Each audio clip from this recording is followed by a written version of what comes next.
السلام علیکم ورحمۃ اللہ وبرکاتہ۔ خطبہ جمعہ مسجد نبوی ڈاکٹر صلاح البدیر حفظہ اللہ تعالی۔ موضوع اعتدال اور فتویٰ نویسی کے ضوابط، بتاریخ 14 جمادی ثانیہ 1439 2 مارچ 2018۔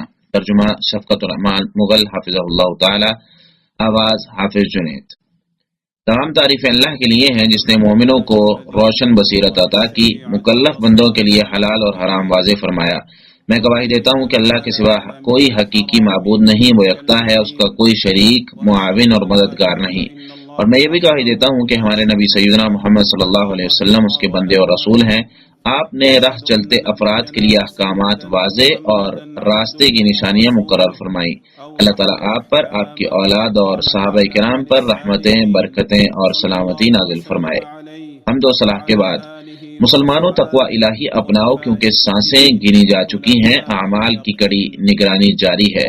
والمرء یذکر بالجمائل بعدہ فارفع لذکرک بالجمیل بناء واعلم بانک سوف تذکر مرۃ فیقال احسن او یقال اساء۔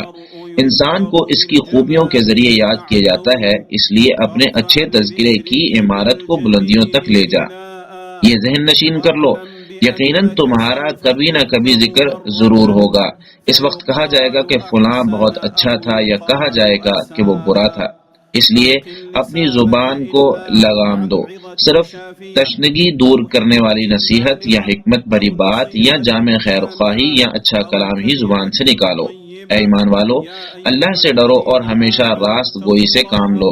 اللہ تعالیٰ تمہارے معاملات سنوار دے گا اور تمہارے گناہ معاف کر دے گا، اور جو شخص بھی اللہ اور اس کے رسول کی اطاعت کرے تو وہ بہت بڑی کامیابی پا گیا۔ سورۃ الاحزاب آیت 70 تا 71۔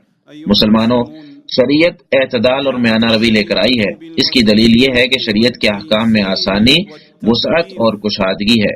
پھر مکلف افراد سے تنگی کو دور بھی رکھا گیا ہے۔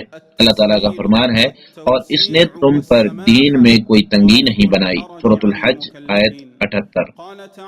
ایک اور مقام پر فرمایا، اللہ تعالیٰ چاہتا ہے کہ تم پر نرمی کرے، اور انسان کو کمزور پیدا کیا گیا ہے۔ سورۃ النساء آیت 28۔ یعنی مطلب یہ ہے کہ اللہ تعالیٰ تم پر اپنے شرعی احکامات، اوامر اور نواہی میں اس حد تک نرمی کرتا ہے جس کی تم استطاعت رکھتے ہو، اور انسان کو کمزور پیدا کیا گیا ہے۔ سورۃ النساء آیت 28۔ چنانچہ انسان کی کمزوری اور ناتوانی کی بنا پر نرمی اور آسانی انسان کے لیے مناسب ہے۔ سیدنا ابو ہریرہ رضی اللہ تعالیٰ عنہ بیان کرتے ہیں کہ رسول اللہ صلی اللہ علیہ وسلم نے فرمایا، بے شک دین آسان ہے، اور جو شخص دین میں سختی اختیار کرے گا تو دین اس پر غالب آ جائے گا، یعنی اس کی سختی نہ چل سکے گی۔ لہٰذا ہر ممکنہ حد تک صحیح انداز سے عمل کرو، اور خوش ہو جاؤ کہ اس طرز عمل سے تم کو دارین کے فوائد حاصل ہوں گے، اور صبح، دوپہر، شام اور کسی قدر رات میں عبادت سے مدد حاصل کرو۔ متفق علیہ۔ رسول اللہ صلی اللہ علیہ وسلم کا فرمان ہے، بے شک تم ایسی امت ہو جس کے لیے آسانی اختیار کی گئی ہے۔ مسند احمد۔ اور ایک روایت میں ہے کہ بے شک تمہاری بہترین دینداری وہ ہے جو آسانی سے ہو۔ بے شک تمہاری بہترین دینداری وہ ہے جو آسانی سے ہو۔ مسند احمد۔ انس بن مالک رضی اللہ تعالیٰ عنہ کہتے ہیں کہ رسول اللہ صلی اللہ علیہ وسلم نے فرمایا، آسانی کرو، سختی مت کرو، اطمینان پھیلاؤ، متنفر مت کرو۔ بخاری مسلم۔ بخاری اور مسلم کی ہی ایک روایت میں ہے کہ رسول اللہ صلی اللہ علیہ وسلم نے معاذ اور ابو موسیٰ رضی اللہ تعالیٰ عنہما کو یمن کا گورنر بنا کر بھیجتے ہوئے فرمایا، خوش کرنا، متنفر مت کرنا، آسانی کرنا، سختی مت کرنا، ایک دوسرے کی بات ماننا، آپس میں مت جھگڑنا۔ آپ صلی اللہ علیہ وسلم کا فرمان ہے، لیکن مجھے دین حنیف اور کشادگی والے دین کے ساتھ بھیجا گیا ہے۔ احمد۔ ومن قواعد شرعنا التيسير في كل امر نابه تعسير۔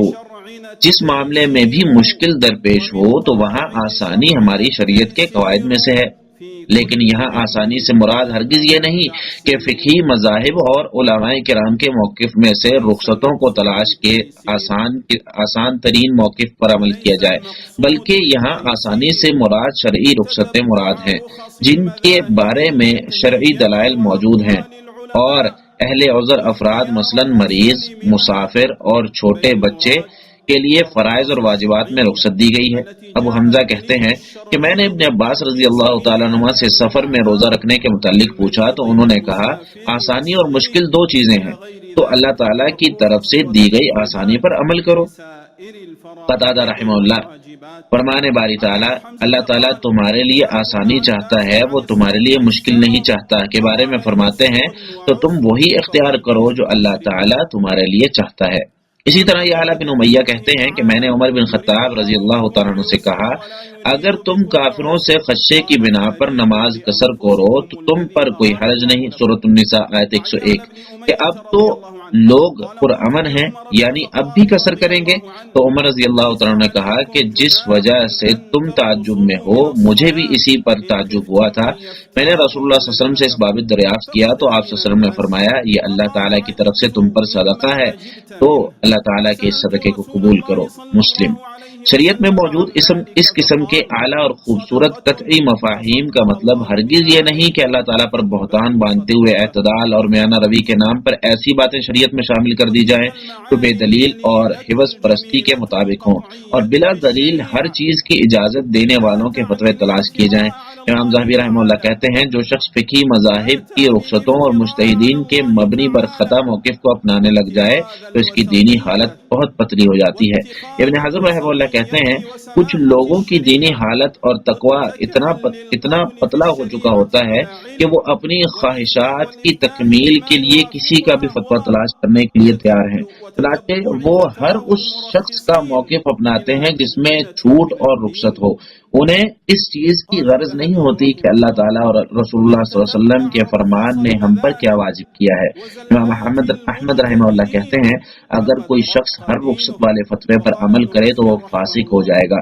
حسن بصری رحمہ اللہ کہتے ہیں قسم ہے اس ذات کی جس کے سوا کوئی حقیقی معبود نہیں، غلب اور نفرت کے درمیان سنت کا راستہ ہے، چنانچہ اللہ تم پر رحم فرمائے سنت طریقے پر قائم رہو۔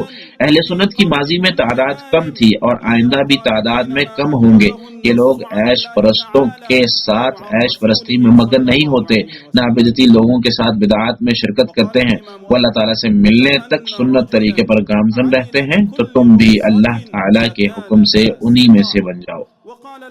علی رضی اللہ تعالیٰ عنہ کہتے ہیں بے شک حقیقی فقیہ وہ ہے جو لوگوں کو اللہ کی رحمت سے مایوس نہ کرے، انہیں اللہ کے عذاب سے بے خوف بھی نہ کرے، اللہ کی نافرمانی کے لیے اجازت نہ دے اور قرآن مجید سے توجہ ہٹا کر کسی اور جانب مبذول نہ کرے۔ ایسی کوئی بھی عبادت خیر کا باعث نہیں جس میں علم نہ ہو، اور نہ ہی ایسے کسی علم کا فائدہ ہے جس کا فہم نہ ہو۔ یہ بڑی آزمائش ہے کہ ایسے لوگ فتوے صادر کرنے لگیں جو اہل علم کے ہاں نامعلوم یا غیر معروف ہیں۔ فتویٰ نویسی میں ان کا مقام و مرتبہ نہیں ہے، وہ در حقیقت اس بات سے دھوکہ کھا گئے ہیں کہ ان سے سوال پوچھنے والوں کی تعداد بہت زیادہ ہے، نیز جاہل ترین لوگ ان سے سوال کرنے میں پہل کرتے ہیں۔ امام مالک رحمہ اللہ کہتے ہیں مجھے ایک آدمی نے بتلایا کہ ربیعہ بن ابو عبد الرحمن کے پاس گیا تو ربیعہ رو رہے تھے، تو اس نے ربیعہ سے پوچھا آپ کیوں رو رہے ہیں؟ تو آپ کو کوئی تکلیف تو لاحق نہیں؟ تو ربیعہ نے کہا نہیں تکلیف تو کوئی نہیں، لیکن ایک جاہل شخص سے فتویٰ مانگا گیا ہے اور یہ اسلام میں بہت گھناؤنی حرکت ہے۔ ربیعہ نے مزید کہا کہ یہاں فتوے دینے والے کچھ ایسے بھی ہیں جن کو چوروں سے پہلے جیل بھیجے جانے کا حق بنتا ہے۔ جس وقت بھی مقاصد شریعہ اور نصوص شریعت سے جاہل لوگ جسارت کریں اور غیر یقینی فہم کے ذریعے تخمینے لگائیں، رسوخ العلم کے بغیر بڑا بننے کا دعویٰ کریں، مشتبہ امور میں تفریق کیے بغیر مگوئیاں کریں، فتویٰ نویسی کے میدان میں علم، اہلیت اور دلائل کے بغیر داخل ہوں تو دینی امور میں تحریف اور تبدیلی رونما ہو جاتی ہے، شرعی تعلیمات کے ساتھ ظلم و زیادتی سامنے آتی ہے۔ مسلمانوں، نااہل لوگوں کے شاذ فتوے اور ان کے غیر معقول موقف اسلام کو منہدم کرنے اور دین کا حلیہ بگاڑنے کا باعث بنتے ہیں۔ ان سے فتنے اور فساد پھیلتے ہیں۔ جو کمزور عقل، علم اور دین کے مالک ہیں وہ ان کی وجہ سے پریشانی میں ملوث ہو جاتے ہیں۔ انہیں حق باطل کی صورت میں اور باطل حق کی صورت میں نظر آتا ہے۔ یہ بات اللہ تعالیٰ پر جھوٹ باندھنے اور اللہ کی شریعت کے ساتھ اس کے بندوں پر تہمت لگانے کے مترادف ہے کہ کچھ لوگ عارضی، گھٹیا اور دنیاوی فوائد کی خاطر علم کے بغیر فتوے صادر کر رہے ہیں، بغیر کسی حجت کے اللہ تعالیٰ کی جانب بات منسوخ کرتے ہیں، عوض پرستی، عوض پر مبنی اور من گھڑت فتوے صادر کر رہے ہیں اور صحیح دلیل سے متصادم رخصتوں پر عمل کرنے والے ہیں، منسوخ یا ضعیف دلائل پر مبنی شاذ اقوال اپناتے ہیں۔ ان کے فتووں سے پیدا ہونے والی خرابیاں اور اسلام سمیت مسلمانوں کے ہونے والے نقصان کا ادراک معمولی سی بھی بصیرت رکھنے والا بھی رکھتا ہے۔ ایسا موقف اپناتے ہیں جو وہی شخص کر سکتا ہے جس کا دل اللہ تعالیٰ کی تعظیم، جلال اور تقوی سے خالی ہو، جو شخص دنیا کی محبت میں خالق کو چھوڑ کر مخلوق سے تعلق بنانے کا رسیا ہو۔ کسی نے کیا خوب کہا ہے کہ بدبخت ہے وہ شخص جو اپنی آخرت کو دنیا کے بدلے فروخت کر دے، اور اس سے بھی بڑا بدبخت وہ ہے جو کسی کی دنیا کے لیے اپنی آخرت برباد کر لے۔ کیا یہ لوگ اس دن کو یاد نہیں کرتے جب بڑوں بڑوں کے پیتے پانی ہو جائیں گے، جب اعضاء اور جسم کا ہر حصہ گواہی دے گا؟ اس دن دلوں اور قبروں کے بھید کھولے جائیں گے، جب دھوکے بازوں کو علم ہوگا کہ وہ تو خود اپنے آپ کو دھوکے میں دھوکہ دیتے رہے ہیں اور اپنے دین سے کھلواڑ کرتے رہے ہیں، وہ اپنے خلاف ہی مکر کر رہے ہیں اور انہیں شعور نہیں ہے۔ سورۃ الانعام آیت 123۔ تاکہ قیامت کے دن اپنے بوجھ تو پورے کے پورے اٹھائیں اور کچھ ان لوگوں کے بھی جنہیں وہ بغیر علم کے گمراہ کرتے رہے، دیکھو کیسا برا بوجھ ہے جو وہ اٹھائیں گے۔ سورۃ النحل آیت 25۔ یہ ایسے لوگ ہیں کہ علم سے کورے، ان کا مطالعہ انتہائی محدود ہے، بے راہ روی میں مبتلا ہیں، یہ شریعت سے متصادم امور کا علل اعلان اظہار کر رہے ہیں، اسلام کے نام پر انہوں نے ایسے کام کیے ہیں جن کا اسلام سے کوئی تعلق نہیں۔ سحنون بن سعید رحمہ اللہ نے بالکل صحیح کہا تھا کہ فتویٰ لگانے میں جلد باز وہی ہوتا ہے جس کے پاس علم کم ہو۔ انسان کے پاس صرف ایک مسئلے کی معلومات ہوتی ہے لیکن وہ سمجھتا ہے کہ مجھے ہر چیز کا علم ہے۔ ایسے ہی ابن وہب رحمہ اللہ کہتے ہیں، میں نے امام مالک رحمہ اللہ کو سنا کہ فتویٰ دینے میں جلد بازی بھی جہالت اور نابلد ہونے کی قسم ہے۔ امام مالک رحمہ اللہ ہی مزید کہتے ہیں، میں نے اس وقت تک فتویٰ دینا شروع نہیں کیا جب تک میرے بارے میں 70 اہل علم نے فتویٰ نویسی کے اہل ہونے کی گواہی نہیں دی۔ امام احمد بن حنبل رحمہ اللہ کہتے ہیں، بندے کو اللہ تعالیٰ سے ڈرنا چاہیے اور دیکھے اس کی زبان سے کیا نکل رہا ہے، کیونکہ اس سے پوچھا جائے گا۔ کسی نے یہ بھی کہا کہ تم میں سے کسی کو یہ کہتے ہوئے ڈرنا چاہیے کہ اللہ نے فلاں چیز حرام اور فلاں چیز حلال قرار دے دی، مبادا اللہ تعالیٰ اسے یہ کہہ دے کہ تم نے جھوٹ بولا، میں نے فلاں کو حلال اور فلاں چیز کو حرام قرار نہیں دیا۔ اللہ تعالیٰ اس شخص کو خوب وعید سناتا ہے جو منمانی کرتے ہوئے اللہ تعالیٰ کی حرام کردہ چیزوں کو حلال قرار دے دے یا اللہ تعالیٰ کی جانب سے حلال کردہ چیز کو حرام قرار دے دے۔ چنانچہ فرمانے والی تعالیٰ ہے، اپنی زبانوں سے جھوٹ بولتے ہوئے یوں نہ کہو کہ یہ حلال ہے اور یہ حرام ہے تاکہ تم اللہ پر جھوٹ افطرا کرنے لگو۔ جو لوگ اللہ پر جھوٹ افطرا کرتے ہیں وہ کبھی فلاح نہیں پاتے، انہیں بہت معمولی فائدہ ملتا ہے اور ان کے لیے ہی دردناک عذاب ہے۔ سورۃ النحل آیت 116 تا 117۔ میں اسی پر اکتفا کرتا ہوں اور اللہ تعالیٰ سے مغفرت طلب کرتا ہوں، تم بھی اسی سے مغفرت طلب کرو، بے شک وہ رجوع کرنے والوں کو بخشنے والا ہے۔ دوسرا خطبہ، تمام تعریفیں اللہ کے لیے ہیں، وہی ہمیں سکھاتا اور سمجھاتا ہے۔ میں گواہی دیتا ہوں کہ اللہ کے سوا کوئی حقیقی معبود نہیں، وہ یکتا ہے، اس کا کوئی شریک نہیں، اور میں یہ بھی گواہی دیتا ہوں کہ ہمارے نبی محمد صلی اللہ علیہ وسلم اللہ کے بندے اور رسول ہیں۔ اللہ تعالیٰ آپ پر، آپ کی آل اور صحابہ کرام سمیت روز قیامت تک ان کے طریقے پر چلنے والوں پر رحمتیں، سلامتی اور برکتیں نازل فرمائے۔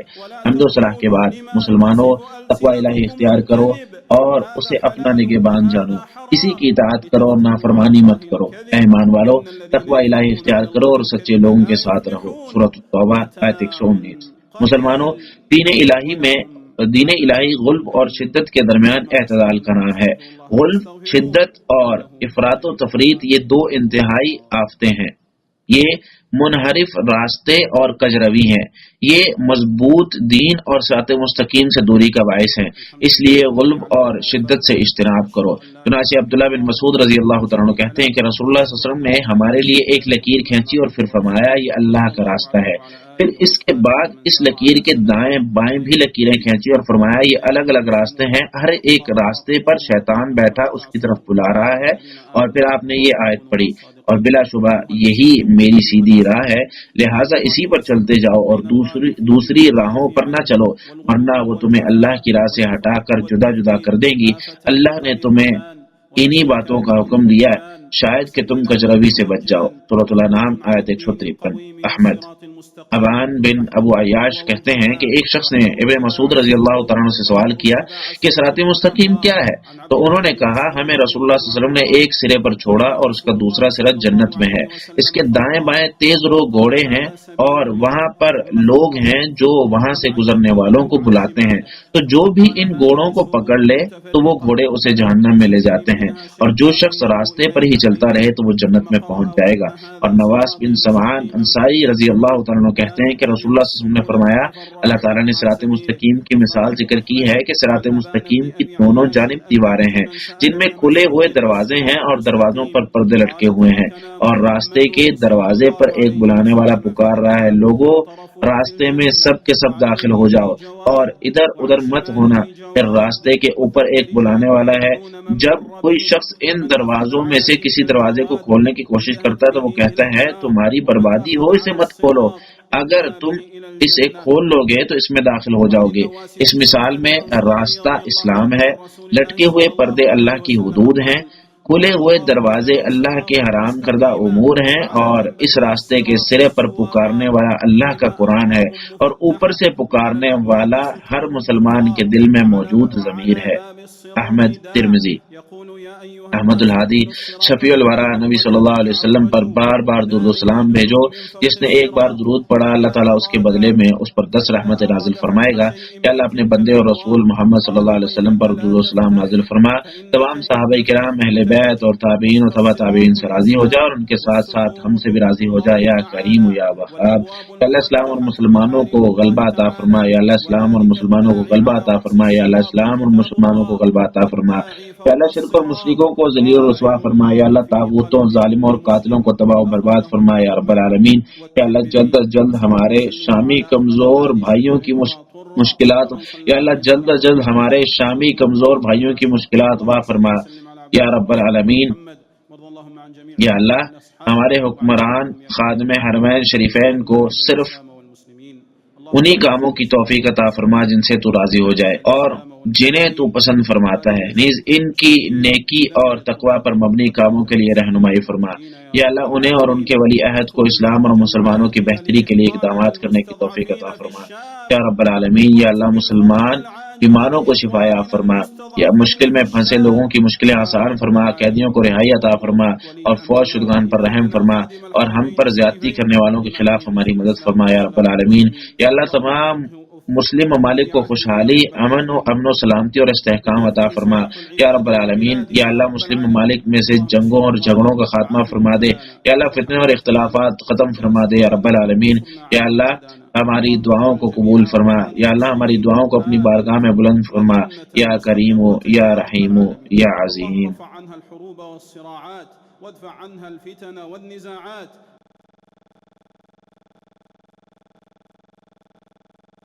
اللهم صل وسلم على عبدك ورسولك محمد، وارض اللهم عن جميع الآل والأصحاب وعنا معهم يا كريم يا وهاب. اللهم أعز الإسلام والمسلمين، اللهم أعز الإسلام والمسلمين، اللهم أعز الإسلام والمسلمين، وأذل الشرك والمشركين، ودمر الطغاة والقتلة المفسدين المعتدين يا رب العالمين. واكتب الفرج العاجل لإخواننا المستضعفين في الشام، واكتب الفرج العاجل لإخواننا المستضعفين في الشام يا رب العالمين. اللهم وفق ولي أمرنا وإمامنا خادم الحرمين الشريفين لما فيه عز الإسلام وصلاح المسلمين. اللهم وفقه وولي عهده يا رب العالمين لما فيه صلاح العباد والبلاد يا رب العالمين. اللهم اشف مرضانا وعاف مبتلانا وارحم موتانا وفك أسرانا وانصرنا على من عادانا. اللهم اجعل جميع أوطان المسلمين آمنة مطمئنة مستقرة يا رب العالمين. اللهم ارفع عنها الحروب والصراعات وادفع عنها الفتن والنزاعات يا رب العالمين. اللهم اجعل دعاءنا مسموعا ونداءنا مرفوعا يا كريم يا عظيم يا رحيم.